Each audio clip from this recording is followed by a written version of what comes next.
the crippled man asked someone to set up 108 plum blossom stakes, saying he wanted to challenge the soccer king's skills. The crowd laughed at his arrogance, but in the next second, he spread his arms like a giant bird and landed steadily on the stakes. Then with a midair side kick, the ball shot out like a meteor, blasting both the opponent and the ball straight into the net. Everyone was stunned. No one expected a cripple to display the legendary skill of the soccer god, but the truth was, the man only looked crippled. He was actually the strongest soccer god reborn. The former soccer king had died suddenly during a match, and his soul had awakened inside the cripple's body. The original father still hoped to heal his son's legs, and wanted to keep renting the stadium from its owner. As long as their team got investment and results, there was still hope for treatment, so he brought the man to see the family's team. But the moment they arrived, they heard people discussing a legendary training challenge left by the soccer god. The challenger had to kick a ball through 5 wooden boards, plus 1 tempered glass sheet and a stone slab. Only then was the challenge complete. For years no one but the soccer god had succeeded, but when the man saw it, he walked straight toward the setup. It turned out to be the basic drill he had trained with back then.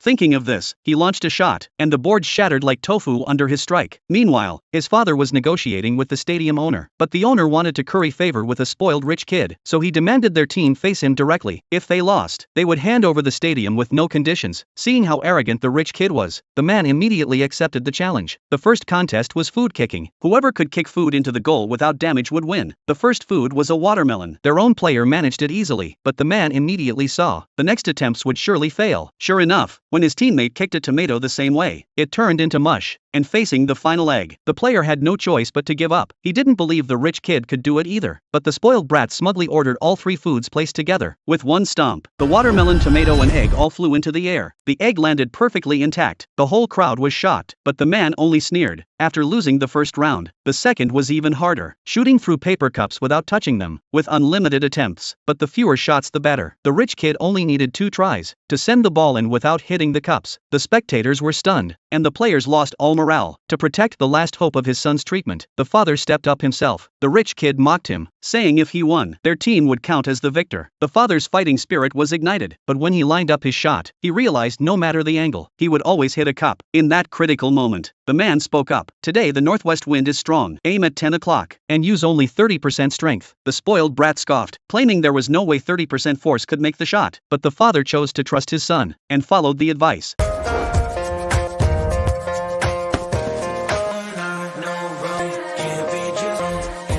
The ball slid in cleanly. The crowd erupted. The rich kid refused to accept it, and declared he wanted to challenge the plum blossom stakes, a dangerous test that could cost lives with one misstep. But the father still stepped forward for his son. The rule was simple: stand on the stakes and kick the ball into the goal. But as the match began, the spoiled brat purposely blasted the ball straight at the father. The ball stopped near the goal, but the father was already